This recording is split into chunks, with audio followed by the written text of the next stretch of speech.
शिवानी और आप देख रहे हैं बीजापुर एक्सप्रेस। चलते हैं खबरों की ओर।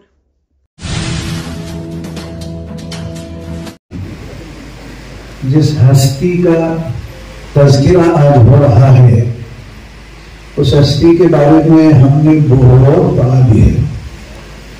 उनके अखलाक, उनकी आदत और उनके दोहे हमने हिंदी में पढ़ेगी और कन्नड़ में भी पढ़ेगी, लेकिन पहली मर्तबा इंग्लिश में देखने का मौका मिला है। और वो भी एक ऐसे आदमी से जो पुलिस डिपार्टमेंट से ताल्लुक रखता है। पुलिस डिपार्टमेंट का आदमी जमीन से 2 फुट ऊपर चलता रहता है,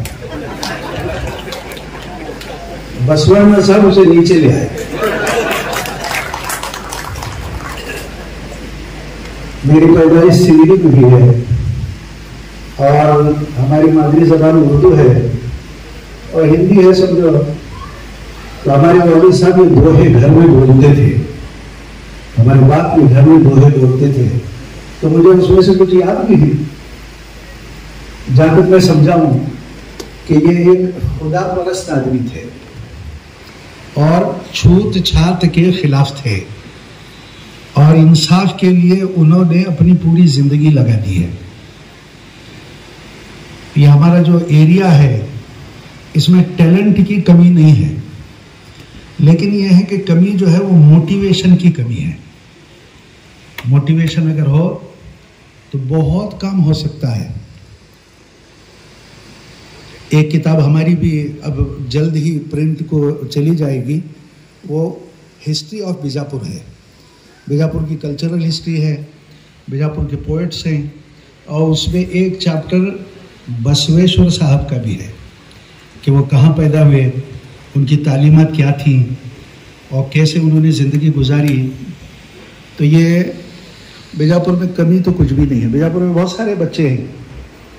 बहुत बार एक लड़का है अरली बट्टी करके, उसने इंग्लिश में पोएम लिखी। एक और लड़का है अफन, उसने भी एक किताब लिखी है जो अमेजोन में मिलती है। तो बीजापुर में टैलेंट की कमी नहीं है। अभी शाहपुर साहब जो भैया बोल रहे थे, मैं बोला इतना अच्छा बोलने वाला आदमी एजुकेशन पर है, इतना ऐसा भीट बोलने वाला, तो मैं तो ये आदमी का चेहरा देख रहा था कि अंदर कितना भरा हुआ है इसके अंदर। तो बहरहाल हमें खुशी है कि हमें भी यहाँ शरीक होने का मौका मिला और हम नियत करते हैं कि ये बसवन्ना साहब के दोहे हम हिंदी में और उर्दू में ट्रांसलेट करेंगे। और न सिर्फ ये ट्रांसलेट करेंगे, we will make it transliteration also. और कंपैरेटिवली स्टडीज के जरिए से बुद्ध साहब क्या बोलते थे और अंबेडकर साहब क्या बोलते थे, हमारे पैगंबर मोहम्मद साहब क्या बोलते थे, एक कंपैरेटिवली स्टडी के एतबार से इन दोहों को हम उर्दू में मुंतकिल करेंगे।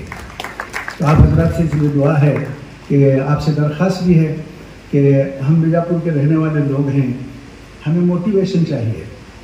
हमें एमडी पाटिल साहब से बहुत मोटिवेशन मिलता रहता है। अभी हम बाजू बैठे तो हमारी स्कूल के बारे में पूछे और दूसरी बातें करते रहे। हम बहुत कम एमडी पाटिल साहब से मिलते हैं, बहुत रेयर कहीं हम मिलते हैं, लेकिन जब मिलते हैं तो बहुत मोहब्बत से मिलते हैं, ऐसे जैसे हम उनको उनके बचपन से हम जानते हैं। तो अल्लाह आप हजरात, हम दुआ करते हैं कि अल्लाह पाक आप हजरात को आनंद दे, आपकी जान माल में बरकत दे। हमारे पुलिस ऑफिसर साहब अल्लाह साहब को और अल्लाह अच्छी तौफीक अता फरमाए कि ये जो काम किया है ये एक बहुत बड़ा काम है। जैसा शाहपुर साहब ये बोले कि बसवन्ना साहब को हम लिंगायत समझ गए, लेकिन ये है कि हर जात का हीरो है वो, हर जात का हीरो। तो इसलिए हम अपनी बात मुख्तसर करते हैं और अल्लाह से दुआ करते हैं कि अल्लाह बसवेश्वर साहब की वो शांति अता फरमाए और उनके पीछे चलने वालों को अल्लाह शांति अता फरमाए। जय Hind.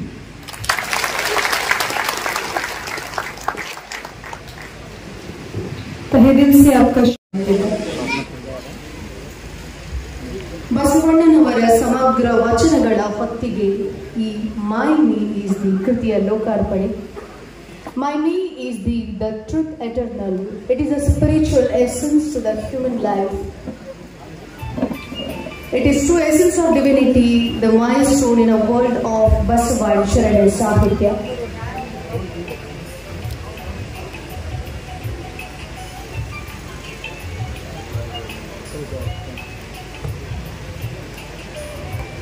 My me is the ನಮುಖಿ ಬಸವಣ್ಣನವರ ವಚನಗಳನ್ನು ಹುಡುಕಿಗಳನ್ನು ಪಡೆದುಕೊಂಡಿದೆ. ಇದನ್ನು ಸಾಧ್ಯವಾಗಿಸಿದ ಶ್ರೀಯುತ ಎಲಿದಾಸ್ ಅವರಿಗೆ ಅಭಿನಂದನೆಗಳು. ಉದ್ಘಾಟನೆ ಕೃತಿ ಲೋಕಾರ್ಪಣೆ ನೆರವೇರಿಸಿದ ಎಲ್ಲ ಗಣ್ಯಮಾನ್ಯರಿಗೆ ಸಾಹೇಬರು ಬಹಳಷ್ಟು ಶ್ರದ್ಧೆಯಿಂದ ಆ ಕೆಲಸವನ್ನು ಮಾಡಿದ್ದಾರೆ. ಡಾಕ್ಟರ್ ಎಂ ಕಲಬುರ್ಗಿ ಅವರ ಕಲಬುರ್ಗಿ ಅವರ ಸಮಗ್ರ ಸಂಪುಟಗಳನ್ನ ಇದೀಗ ಸನ್ಮಾನ್ಯ ಎಂ.ಬಿ. ಪಾಟೀಲ್ ಸಾಹೇಬರು ಅವರಿಗೆ ನೀಡೋದರ ಮೂಲಕ ಈ ಒಂದು ಅಭಿನಂದನೆಯನ್ನ ನಡೆಸಿಕೊಡ್ತಾ ಇದ್ದಾರೆ. ಇನ್ನೊಂದು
ಉಳ್ಳವರು ಶಿವಾಲಯ ಮಾಡುವರು, ಉಳ್ಳವರು ಶಿವಾಲಯ ಮಾಡುವರು, ನಾನೇನ ಮಾಡಲಿ ವಡವನಯ್ಯ, ನಾನೇನ ಮಾಡಲಿ ವಡವನಯ್ಯ, ಉಳ್ಳವರು ಶಿವಾಲಯ ಮಾಡುವರು. ಎನ್ನ ಕಾಲೇ ಕಂಬ ದೇಹವೇ ದೇಗುಲ, ಎನ್ನ ಕಾಲೇ ಕಂಬ ದೇಹವೇ ದೇಗುಲ, ಶಿರವೇ ಹೊನ್ನ ಕಡಶವಯ್ಯ, ಉಳ್ಳವರು ಶಿವಾಲಯ ಮಾಡುವರು, ಉಳ್ಳವರು ಶಿವಾಲಯ ಮಾಡುವರು. ಸ್ಥಾವರ ಕಳಿವುಂಟು ಜಂಗಮ ಕಳಿವಿಲ್ಲ, ಸ್ಥಾವರ ಕಳಿವುಂಟು ಜಂಗಮ ಕಳಿವಿಲ್ಲ, ಕೂಡಲ ಸಂಗಮ ದೇವಾ ಕೇಳಯ್ಯ, ಕೂಡಲ ಸಂಗಮ ದೇವಾ ಕೇಳ. ಉಳ್ಳವರು ಶಿವಾಲಯ, ಉಳ್ಳವರು ಶಿವಾಲಯ, ಉಳ್ಳವರು ಶಿವಾಲಯ ಮಾಡುವರು.